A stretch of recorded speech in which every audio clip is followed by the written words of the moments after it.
Bonjour, bienvenue sur 8 Mont-Blanc. Comment vivrons-nous en 2030? Habiter, se déplacer, consommer, entreprendre, travailler, se divertir ou encore partager. Beaucoup de choses ont été bousculées et le seront encore dans les années à venir. Pour répondre à ces enjeux de demain, l'agglomération Chambéry Métropole Cœur des Bauges a lancé une grande concertation. Nous allons donc parler de la fabrique du territoire dans cette émission avec nos invités. Nous sommes à Chambéry aujourd'hui, vous le voyez, dans la cour du lycée Vaugelas. Xavier Dulin, bonjour. Bonjour. Vous allez être avec moi tout au long de cette émission. Vous êtes le président de Chambéry Métropole Cœur des Bauges. C'est important de préparer l'aménagement du territoire à l'horizon 2030, d'anticiper sur l'avenir. Je pense que quand on est aux responsabilités, il est bon de reprendre le pouls de nos citoyens. Et construire aujourd'hui, sans savoir exactement si les impulsions que nous donnons sont les bonnes pour un horizon 15 ans, ça serait passer à côté d'une opportunité formidable.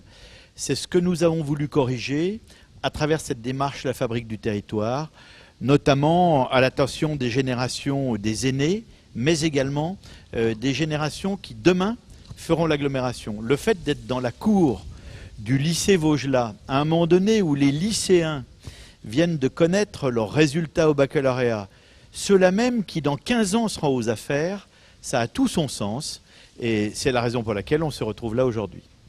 Vous, cet avenir, en 2 mots, vous le voyez comment pour le territoire? Écoutez, on est déjà un territoire exceptionnel. Entre lac et montagne, à 45 minutes de 2 aéroports internationaux, c'est-à-dire tournés naturellement vers le monde, avec une possibilité d'y faire sa vie, d'y grandir, d'y travailler et d'y bien vieillir. C'est tout ce qu'il faut qu'on mette en ligne. Bon, on va continuer à en parler, mais avant je vous invite à écouter Michel Dantin, le maire de la ville-centre. Je rappelle que l'agglomération couvre 24 communes savoyardes. On l'écoute et on se retrouve juste après. Moi j'attends aussi du projet d'agglomération qu'il mette en avant ce qui nous distingue, ce qui fait nos points de force, nos lignes de différenciation avec d'autres territoires de la région Rhône-Alpes, mais pas simplement de la région Rhône-Alpes. Nous avons la chance d'avoir un cadre de vie assez exceptionnel, d'avoir une position géographique de carrefour qui est elle aussi pas anodine. Nous sommes la porte de France sur l'Italie. Voilà des cartes qu'il nous faut jouer en mettant en avant ce que sont déjà les savoir-faire exceptionnels d'un certain nombre d'acteurs du territoire.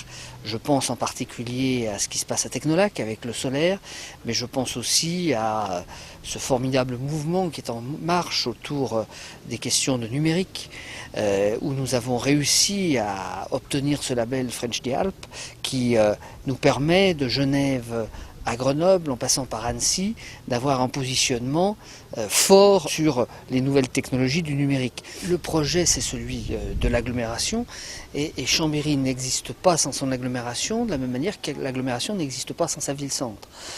Nous devons aussi avoir des réflexions institutionnelles. Je plaide, notamment avec les communes de la première couronne, pour que nous évoluions très vite, comme le fait Annecy, comme le fait d'autres, vers une commune nouvelle. C'est sans doute aussi ce qui devrait se passer dans les Bauges, peut-être sur le plateau de la Lesse. Nous devons trouver, à un moment où l'argent public se raréfie, des économies d'échelle. Et quand je regarde ce qui s'est passé en Haute-Savoie, la ville nouvelle d'Annecy va avoir aujourd'hui une capacité d'autofinancement qui est 10 fois supérieure à celle de la ville de Chambéry. Nous avons donc une ardente obligation de réfléchir à notre structuration institutionnelle. C'est aussi un élément du projet d'agglomération. Qu'est-ce qu'il y a d'original, Xavier Dulin, dans la démarche de concertation qui a été entreprise ici? On n'a surtout pas voulu contraindre les 2000 personnes qui, sous une forme ou sous une autre, depuis 1 an, se sont associées à cette démarche. C'est-à-dire que dans les ateliers et les chantiers que nous avons mis en place, les personnes intéressées venaient quand elles voulaient, elles y consacraient le temps qu'elles voulaient, et elles y participaient en contribuant ou pas à la réflexion. C'était la première originalité. Il n'y avait pas d'un côté une tribune avec les élus et de l'autre côté la salle qui écoutait. Donc déjà, c'était innovant. La deuxième innovation, c'est que nous nous sommes appuyés sur un panel de 50 citoyens qui exprimaient la sociologie de l'agglomération. Ils ont été sélectionnés par Ipsos et la plupart d'entre eux, depuis 1 an, se sont investis fortement, en toute liberté, sur les 7 thématiques qui ont été définies. Ça, c'est la deuxième originalité. Et d'ailleurs, on va en recevoir dans quelques minutes l'un d'entre eux, l'un de ces membres du panel. Mais avant, je vous invite à redécouvrir cette belle aventure puisque ça fait 1 an que ça dure. Quelques chiffres, plus de 700 participants aux ateliers, 2051 idées sur post-it ou encore 7000 visites sur le site internet. On revient donc sur cette année de concertation. Moi, je rêve que les pistes cyclables soient vraiment connectées les unes avec les autres. Un tram, soyons fous, des bus électriques. Ce que j'aimerais, c'est que toute la ville soit accessible. C'est mon but. Il faut aller de l'avant aussi, d'accord. La technologie, la pointe, Voilà. le développement. Mes rêves vont avoir plein d'usines, plus d'emplois. Nous souhaiterions un fort développement des matériaux composites sur le territoire grâce à Savoie Technolac. J'aimerais que les urbains et les agriculteurs aient un meilleur partenariat. Pour leur territoire, les habitants de Chambéry Métropole Cœur des Bauges ne manquent pas d'inspiration. Ateliers, chantiers, post-it, rencontres, expositions. Au cours d'une année, ce sont plus de 3000 idées qui ont été partagées pour construire l'agglomération de demain. Ce projet est né d'une vraie volonté politique de concerter le plus largement possible les citoyens de notre agglomération pour qu'ils puissent co-construire avec nous le projet d'agglomération. Les collectivités doivent aller au plus près des citoyens, mais surtout doivent mettre en place des méthodes pour élargir le modèle de la concertation. C'est-à-dire qu'on ne touche pas tous les publics de la même façon. Quand on veut toucher un public jeune, eh bien, il faut aller où la jeunesse est, avec des méthodes qu'utilisent nos jeunes. Quand on veut toucher les associations, il faut faire d'autres systèmes. Et ça nous demande vraiment une innovation constante et de nous adapter à la population que l'on veut toucher. Dans ce cadre-là, on voulait toucher une large population. C'est pour ça qu'on a vraiment diversifié les modes de concertation. On peut se féliciter. Parce que je pense que quelque part, on a été sur des modes de concertation peut-être un petit peu déroutantes, mais qui permettaient quelque part à tout à chacun au niveau de la population de pouvoir s'exprimer, de pouvoir très clairement s'exprimer par des post-it, s'exprimer parce qu'il y a seulement 4 ou 5 personnes autour d'une table et du coup c'est beaucoup plus facile, de se retrouver autour d'un verre, voilà. Je crois que c'est toutes ces choses-là qui permettent aux uns et aux autres de pouvoir s'exprimer, de participer à leur façon. Cette démarche innovante aura duré plus d'1 an et elle se poursuit avec la coécriture entre le panel de citoyens et les élus. Nous avons été rejoints par Serge Suarez, membre du panel, une quarantaine d'habitants. Vous l'avez dit tout à l'heure, Xavier Dulin a en effet été sélectionné par un institut de sondage pour constituer un panel citoyen impliqué spécialement dans la co-construction de ce projet d'agglomération. Bonjour. Bonjour. Vous avez dit oui tout de suite ? Oui, tout de suite, ça m'intéresse. J'ai des enfants, petits-enfants, donc l'avenir de l'agglomération m'intéresse. Qu'est-ce que vous voulez apporter de plus que la seule assemblée d'élus? Eh bien, nous sommes constitués de citoyens normaux, sans expérience pour la construction future, mais nous avons des visions autres peut-être que les élus. Donc nous contribuons à apporter notre petite pierre jour après jour, voilà. Et ce qui permet d'un échange, et puis avec les experts qui nous ont entourés, qui nous ont un petit peu guidés quand même, nous avons pu établir pas mal de points et de préciser de plus en plus. C'est un type d'entonnoir. C'était très large au départ pour se réduire au fur et à mesure des événements. Cette vision partagée, elle est là, c'est là le cœur de la concertation, Xavier Dulin? Oui, c'est pas parce que nous sommes élus que nous sommes une encyclopédie. Dans ma mission, j'apprends tous les jours. Et je pense qu'il est fondamental de se confronter à la réalité de ceux qui sont dans la vraie vie. C'est-à-dire le citoyen qui vit son espace de vie avec ses joies, ses tristesses, ses envies. Et c'est vraiment ça la démarche du panel. C'est une lourde responsabilité de représenter la population de cette agglomération. Oui, effectivement, mais bon, comme nous sommes de différentes personnes, hommes, femmes, différents âges, donc ça amène quand même une liberté, mais aussi, comment dirais-je, quelque chose qui n'est pas coutumier. Donc ça permet d'avancer parce que par le fait, on entend des choses qu'on n'avait jamais pensées auparavant. Et c'est très intéressant. Nous, ça nous enrichit. Votre petite pierre à vous, dans cette grande aventure? Moi, je suis tourné un petit peu vers l'environnement. Je suis pêcheur, je suis peintre, mettant un montant perdu quand j'en ai. Et voilà, donc j'essaye d'apporter ce que je ressens envers la nature, mais aussi pour le devenir. C'est-à-dire, nous avons parlé de l'informatique, nous avons parlé des maisons de retraite, nous avons parlé des jeunes, des écoles, de la consommation de proximité. Nous avons eu des ateliers formidables, avec des choses qu'on ne pensait pas. Vous avez été écouté? Comment? Vous avez été écouté? Ah oui, je pense que les élus, M. Dulin est là pour le dire, oui, je pense qu'on a été écoutés. Nous, ça nous a fait plaisir en tout cas. Et on espère collectivement, je parle au nom de mes collègues, on espère collectivement que dans le futur, on sera mis au courant de ce qui va se passer et on est prêt à continuer l'aventure.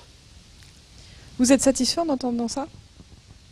Écoutez, le contraire serait étonnant. Non, je pense sincèrement que la démarche a été constructive. Nous souhaitons d'ailleurs pouvoir prolonger l'expérience. Les phases qui arrivent sont celles maintenant de l'écriture du projet d'agglomération sous le regard et l'apport de ce que les élus souhaitent également amener, apporter comme pierre à l'édifice.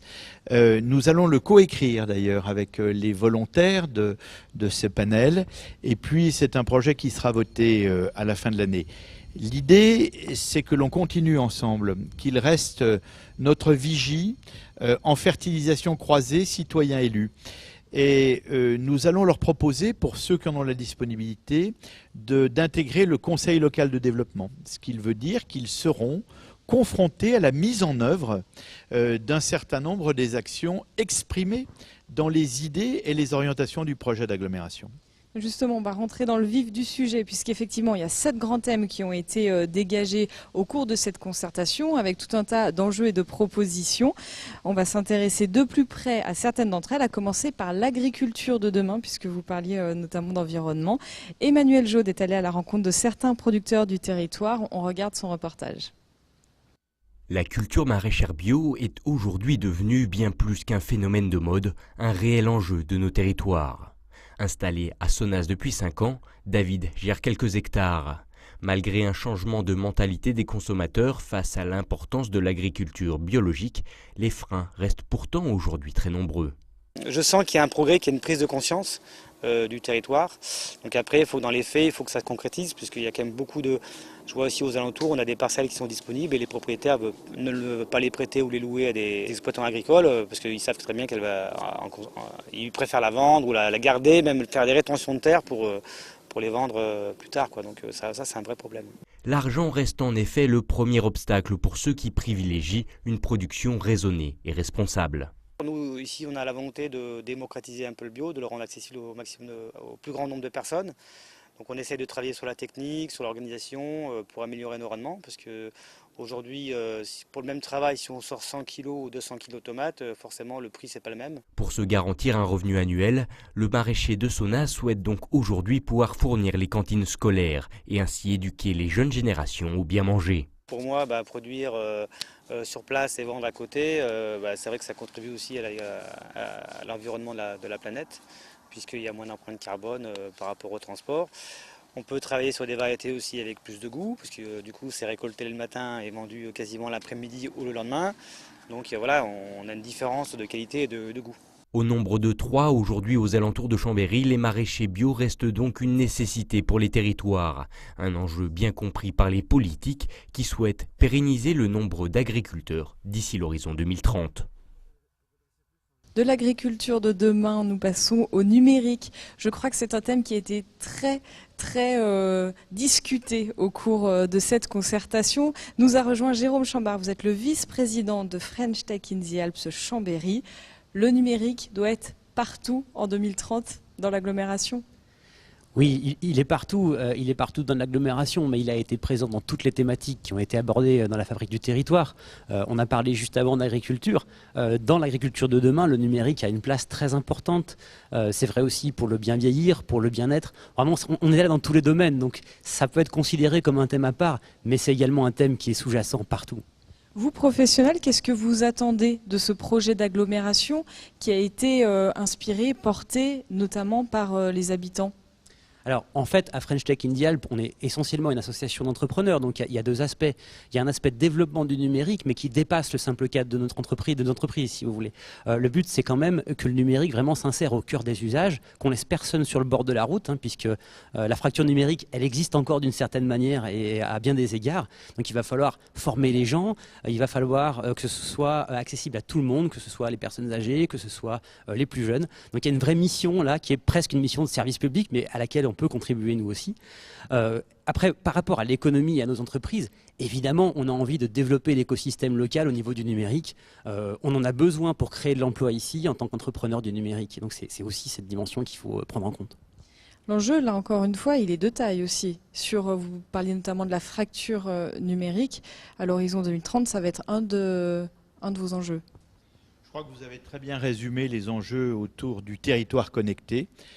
Si vous n'avez pas de numérique, il n'y a pas d'avenir à votre territoire et en même temps, il faut accompagner les citoyens dans cette transition culturelle, dans cette transition des modes de vie et des habitudes que procure aujourd'hui le numérique. C'est un enjeu absolument considérable en solidarité avec les générations des aînés, mais aussi ceux de nos concitoyens qui n'ont pas d'appétence pour ces technologies. Voilà. Donc c'est un sujet. Pour autant, la dynamique du secteur du numérique dans ce bassin de vie est exceptionnelle. C'est 4600 emplois, 1500 entreprises, grâce auxquelles on a pu être éligible dans la démarche du sillon alpin French Tech Indie Alps et qui nous offre des possibilités extraordinaires. C'est également un des enseignements que nous avons eus de cette concertation. Cette génération Z, elle veut être citoyenne du monde et en même temps, elle veut travailler local, ce que l'économie du numérique permet, et c'est une vraie opportunité. Parmi les propositions, encourager le développement du télétravail, le coworking, déployer le très haut débit. La vôtre ? Alors, il y a une initiative qu'on peut déjà annoncer, mais qui est faite en collaboration avec l'agglo, avec la ville. On va développer un lab. Alors, le nom reste à venir, mais l'idée, c'est quoi ? C'est vraiment de placer des nouveaux usages numériques, notamment par rapport aux objets connectés, au cœur de la ville. Donc, on va demander à des startups et des grands groupes de venir sur le territoire, tester concrètement leurs idées et les confronter au monde réel, au marché, et proposer aussi aux habitants, aux commerçants, aux entreprises, des services innovants qui vont les aider à se développer et qui vont dynamiser nos territoires. Je prends souvent, et on prend souvent sur French Tech Indie Alps cet exemple, par exemple les commerçants, quand quelqu'un se garera sur un parking de la ville et qu'il ira réaliser des achats dans un commerce local, il pourra bénéficier automatiquement d'une réduction sur son parking. Les systèmes vont être communicants et cette réduction va être appliquée partout dans la ville. Donc ça, c'est vraiment des exemples très concrets. Merci beaucoup. Et puis justement, la mobilité de demain, vous parliez des voitures, des parkings, va intégrer ces usages du numérique. C'est en tout cas le souhait exprimé par la population lors de cette concertation. On regarde un petit aperçu des mobilités de demain avec Pauline Courceau. Depuis presque un an, ces vélobulles ont fait leur apparition dans l'hypercentre de Chambéry. Une mobilité douce et propre, c'est le but de la métropole. On est sur des déplacements qui font entre 800 mètres et 1 km sur la ligne, et en transport à la demande entre 1 et 1,5 km. Donc on est vraiment sur des déplacements très courts, mais qui sont les déplacements du dernier kilomètre, notamment pour relier le transport en commun, et qui fait que c'est souvent le dernier kilomètre qui pose problème pour avoir une mobilité classique. Mais Chambéry Métropole Cœur des Bauges voit plus haut avec pourquoi pas le transport par câble. Écologique et économique, cette solution permet de transporter beaucoup de personnes en peu de temps. Les infrastructures peuvent être prolongées si besoin et surtout, elles s'adaptent à toutes les configurations urbaines. Autre avantage, la durée des travaux, moins d'1 an parfois. On n'est pas obligé avec un transport par câble de traverser tous les carrefours, de dévier les réseaux enterrés. Il y a quelques chantiers qui sont ceux des pylônes où effectivement là il faut installer une infrastructure qui va supporter la ligne, et bien sûr les chantiers des stations. Mais au-delà de ces points localisés, le chantier est beaucoup plus simple puisqu'il suffit, entre guillemets, de tirer un câble entre les pylônes. Chambéry Métropole Cœur des Bauges s'inscrit donc dans le développement de la mobilité interconnectée et propre. Autre alternative proposée, l'augmentation du covoiturage ou l'atténuation des nuisances de la voie rapide. Avec un mot d'ordre, assurer une cohérence entre urbanisme et mobilité. Et de la mobilité, nous allons parler du vivre ensemble, un vaste sujet pour une agglomération comme la vôtre, le vivre ensemble.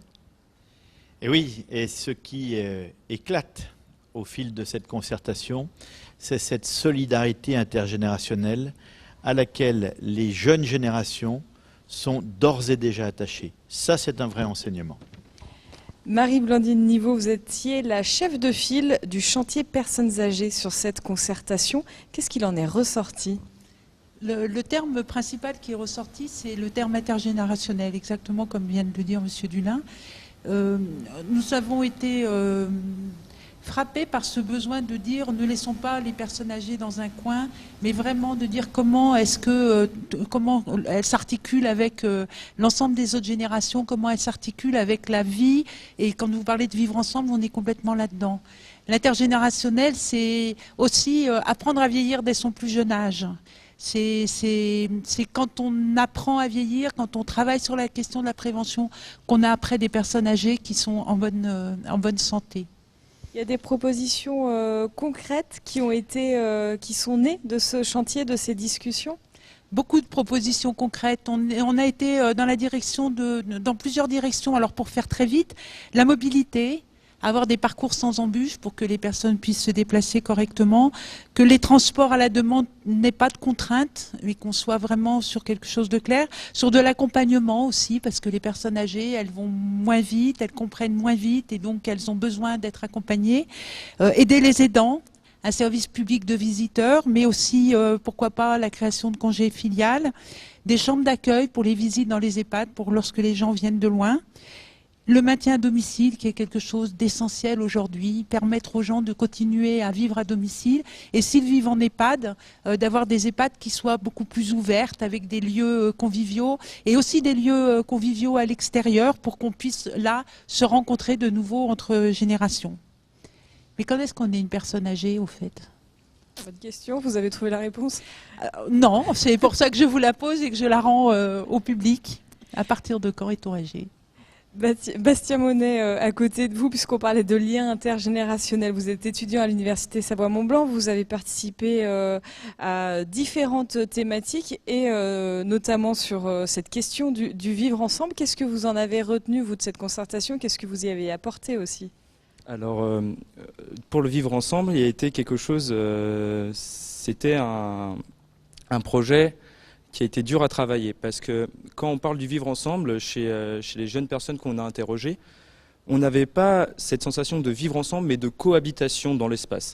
C'est vraiment un lien où chacun dans le territoire qui est le sien, comme aux autres, puisse avoir une place, puisse se sentir exister dedans. D'avoir discuté, puisqu'on l'a dit, il y avait tous les âges, tous les profils. Oui, ça fait du bien, puis ça permet d'ouvrir, de voir de nouvelles choses, de nouvelles approches qu'on n'aurait pas forcément pensé. Et je trouve que c'est là-dedans que ces concertations et que cette approche faite par Chambéry Métropole est intéressante. On a de tous les âges, on a de tout le monde, et chacun peut dire ce qu'il ressent et peut faire avancer l'agglo comme ils le veulent, sans oublier qu'il faut quand même qu'on aille dans une trajectoire commune et pour tout le monde. Une proposition concrète ? Alors la proposition, on va dire, phare pour cette cohabitation, ce serait de permettre aux jeunes d'être impliqués dans l'agglomération pour pouvoir la faire avancer comme ils le veulent et leur donner les moyens de le faire. Je pense que c'est vraiment ça, si je me prends du point de vue des jeunes, c'est vraiment ça qu'on a retenu. Merci beaucoup à tous les trois. La soirée de restitution de la concertation a eu lieu ici même, au lycée Vaugelas, au tout début de l'été. Je vous propose de découvrir un petit résumé avant le mot de la fin. Soyez les bienvenus à cette soirée qui fera date, une soirée qui marquera concrètement la construction d'un projet commun, d'un projet d'avenir. C'est ça aussi que j'ai trouvé sympa, c'est-à-dire qu'on est dans l'artisanat, c'est-à-dire qu'on est sur le sur-mesure. On fait à partir de ce qu'on sait, des menaces, mais aussi des opportunités à saisir. Pourquoi pas orienter cette image vers une notoriété internationale des Great Place to Live and to Work, les meilleurs endroits du monde pour vivre et pour travailler, ce qui permet de rassembler en même temps l'univers associatif, l'univers culturel, l'univers sportif, de l'univers professionnel, parce que quand on souhaite embaucher et attirer des talents dans une entreprise, on n'attire pas un talent tout seul, on attire un talent avec sa famille, ses enfants. Voilà la dernière des pièces pour la construction de l'agglomération 2030. Serge Suarez, vous nous avez rejoint pour le plateau de la fin. Vous allez être vigilant sur ce qui va se passer maintenant? Bien, disons, le panel sera très vigilant, mais comme l'a dit M. Dulin tout à l'heure, il nous accorde beaucoup de confiance, donc on va participer encore à l'élaboration et j'espère continuer, nous espérons continuer avec eux. Vous n'avez pas le droit de décevoir là, Xavier Dulin. On s'est mis finalement une barre à la hauteur de la génération pour laquelle on souhaite intégrer et construire ce projet. Donc c'est un projet de génération. On a du temps pour le faire et je trouve que le fait d'avoir une vision à 15 ans, ça permet d'avancer sereinement. Donc c'est une pression sereine. Cette coécriture, comment elle va se passer ? Alors on va effectivement, avec le cabinet qui nous accompagne, réunir une coécriture à partir des idées fortes du panel et de celles des élus, avec une mise en forme simple, lisible, parce qu'il ne faut pas oublier que ce projet que l'on va voter, ensuite il sera accessible à tout citoyen. Il faut qu'on puisse y comprendre les idées fortes facilement. Donc nous le coécrivons et nous le simplifions. Cette coécriture ? Nous l'attendrons, nous espérons aboutir, mais je tenais quand même à remercier et féliciter donc les élus qui nous ont accordé leur confiance, parce que c'est pas évident. Donc nous tenons à les féliciter et les remercier pour cette expérience. Eh ben, merci beaucoup, c'est à moi de vous remercier. Merci beaucoup. Merci à toute l'équipe qui a participé à la réalisation de cette émission et à bientôt sur 8 Mont Blanc.